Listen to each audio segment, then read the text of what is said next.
Jair Rosenberg apresenta... Graças ao Rosenberg eu fui conhecer coisas incríveis do Brasil. O Vale do São Francisco, naqueles anos, era um outro mundo ainda, o Brasil, né?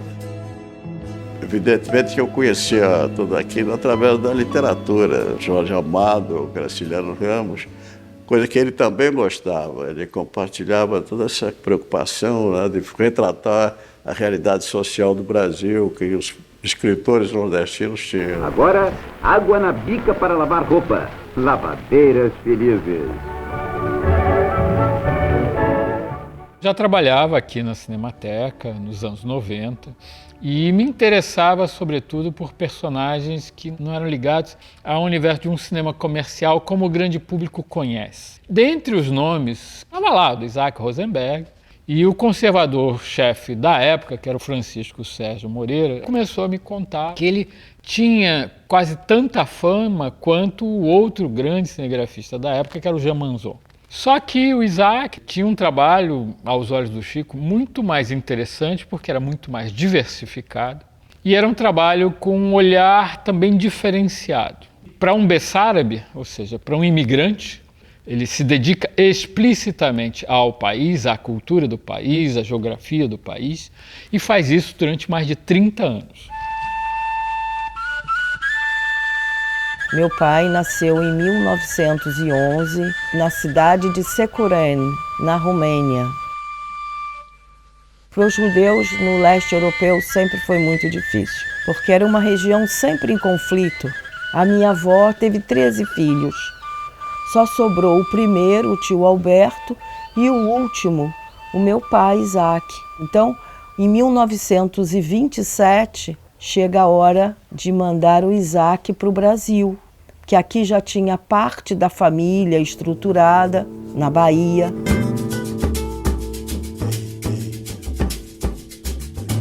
Nessa cadernetinha, eu encontrei a chegada ao Brasil, 25 de março de 1927. Chega na Bahia com 15 anos para 16 anos. A adaptação dele foi muito fácil, porque ele gostou muito e ele se apaixona pelo colorido do Brasil. Se dedica a isso, a filmar o país todo.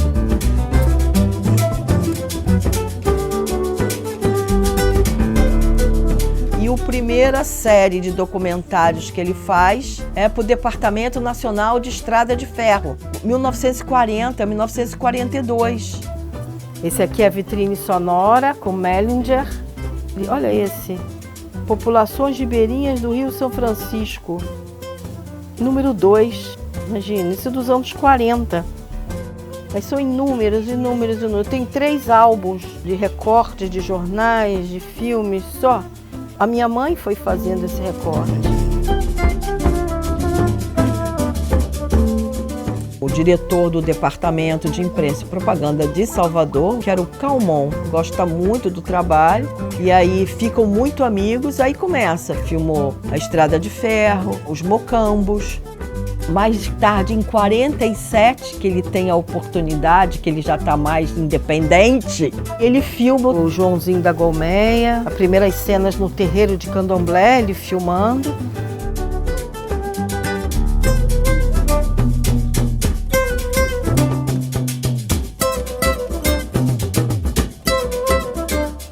Que passou nos cinemas de Salvador. Aqui já era ele batendo fotografia dos letreiros dos cinemas. E Realidade Ilustrada, que foi a primeira série que ele fez. O Isaac, de fato, estabelece um conceito de trabalho. A grande criação dele vai ser uma série no início dos anos 50 chamada Coisas do Brasil. Através dessa série, ele vai desenvolver, de um lado, o que eu chamo de um olhar humanista. Ele não vai simplesmente chegar ali e documentar o acontecimento, ele vai tentar entender quem está envolvido. Embora durante muito tempo ele fosse contratado, sobretudo por grandes órgãos estatais, etc., muitas vezes ele ia se interessar pelos empregados, pelas populações que estavam no entorno de uma ou de outra situação e, eventualmente, tentar entender quem eram essas pessoas dentro da realidade brasileira daquele momento.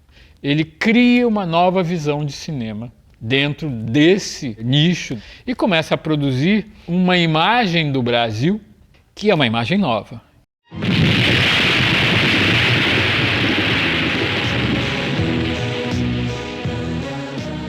O Rio de Janeiro era a capital, né? Então tudo acontece no Rio de Janeiro. Os ministérios estão aqui.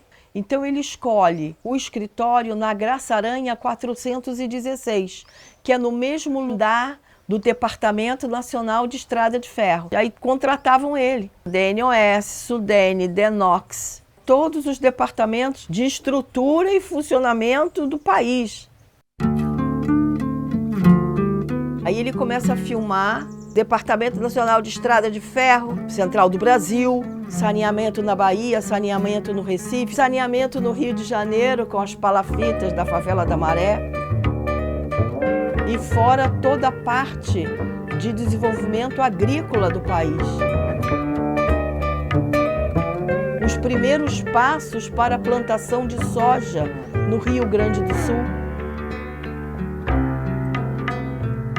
Uma festa da uva, o grande boom dos anos 50, 60, que foi Brasília. E aí Juscelino contrata ele para filmar, entre outros também cinegrafistas. Ele fica filmando os 5 anos a construção de Brasília.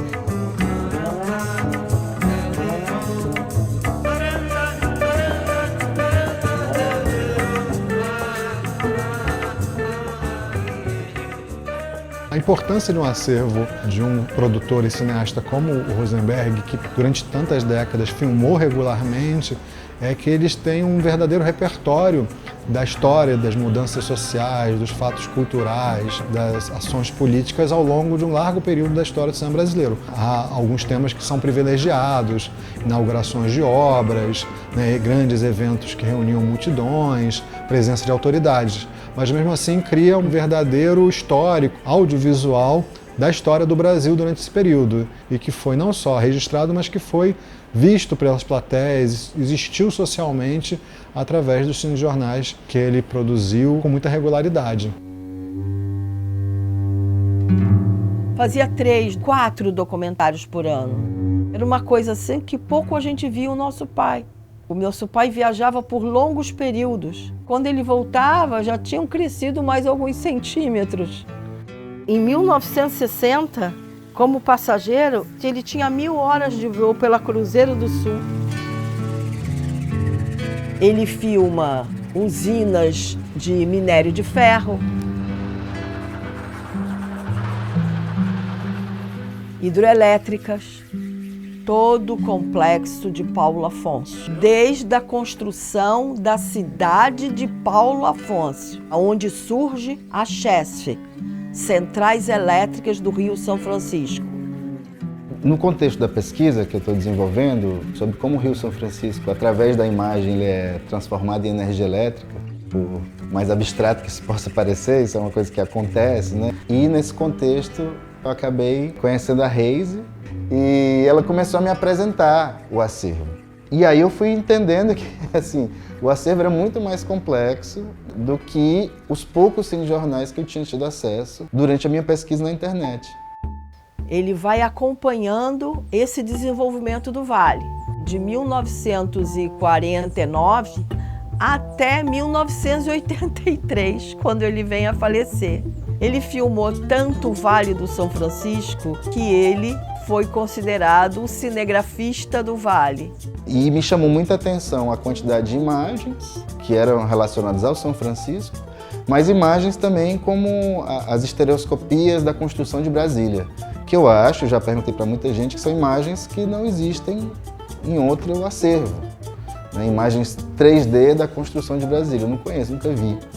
O grande sonho dele era fazer um filme a cores. Então, em 1954, ele começa a se preparar para fazer o primeiro filme. E isso torna ele um pioneiro de filme a cores no Brasil, que ele faz o Congresso Eucarístico, em 1955, o ano que eu nasci.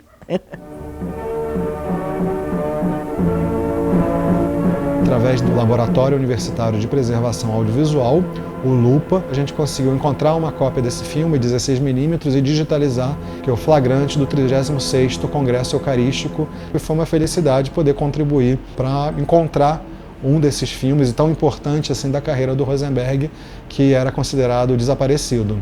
Talvez a história mais pitoresca que eu tenha vivido em relação ao acervo foi um pedido que chegou aqui na Cinemateca de um cineasta muito importante, que é o Andrea Tonati. Estava fazendo um filme chamado Serras da Desordem e queria uma cena muito específica. Hernani tinha um IP de mais de 500 anos ali na rota da estrada transamazônica e esse pessoal que estava construindo a estrada cortou essa árvore mais do que centenária e eu queria uma imagem disso. Eu disse, Tonati, essa imagem não existe, né? Se alguém filmou isso, talvez tenha sido Isaac Rosenberg. Esta árvore secular é capaz de abrigar das intempéries 3 dezenas de operários.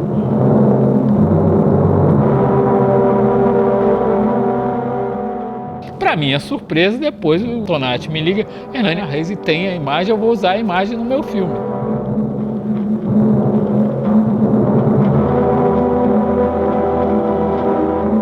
Ele fez 2 filmes de Transamazônica, tudo em 16 e 35mm para o cinema. Era tudo para o cinema. E dentro dessas coisas ele tinha que vencer a selva, vencer os alagados, com toneladas de material cinematográfico. Como ele falava, era uma epopeia.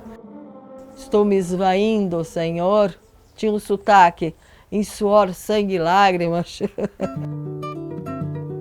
Um país de dimensões continentais enfrentou esse desafio de se deslocar e produzir, sobretudo, um trabalho que tem um forte acento sobre a terra, a geografia do Brasil.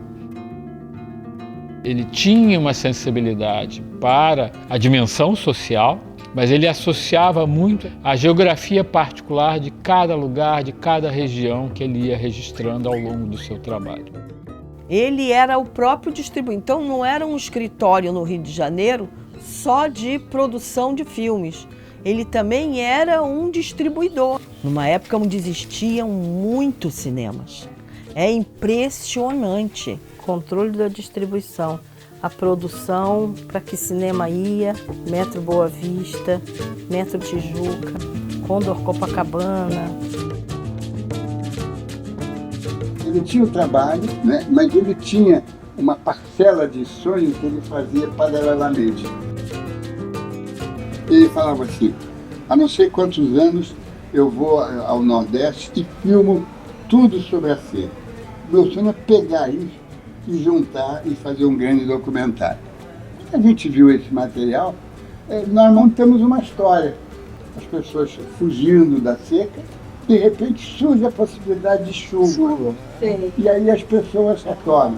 Agora, tudo isso são imagens díspares, que foram juntadas de uma forma habilidosa, né? E contou-se essa história. E o filme foi exibido no Festival da Juventude. E, para surpresa nossa, ganhou um prêmio. Concurso permanente dos melhores cinema nacional. Aí Rosenberg, melhor documentário, As Secas. Não é à toa que, quando ele procura ampliar as equipes dele, muitas dessas pessoas tinham ou filiação ou simpatia de um olhar de esquerda, seja figuras como Alberto Dines, seja figuras como Nelson Pereira dos Santos.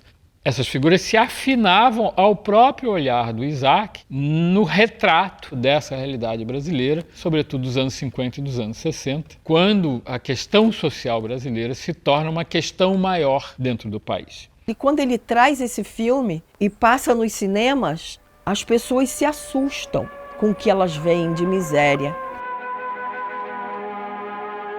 A quantidade de gente passando fome, as crianças esqueléticas, parecia que estavam saindo do campo de concentração, a mesma imagem.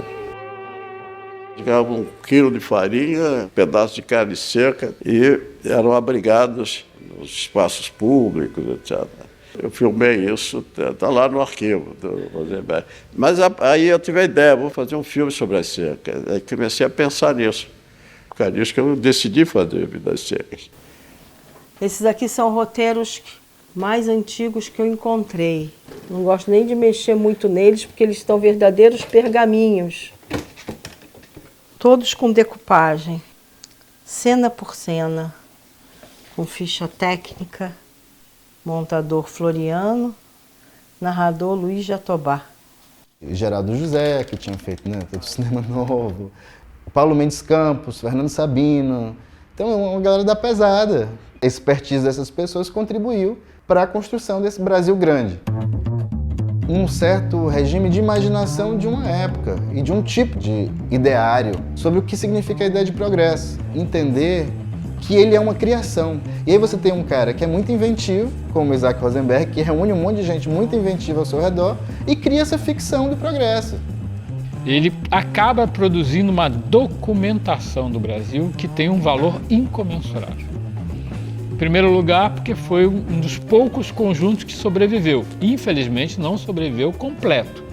Mas ele sobreviveu em parte, e através do que sobreviveu, a gente pode descobrir, aquilatar, julgar dessa importância. O século XX brasileiro tem no Isaac esse grande cronista, esse cronista maior, que a gente precisa conhecer, precisa salvaguardar, precisa digitalizar e restaurar a obra dele. É importante para o acervo do Rosenberg ter recebido uma chancela do Conselho Nacional de Arquivos, demonstrando que, mesmo sendo um arquivo privado, ele tem um interesse mais amplo para a sociedade brasileira.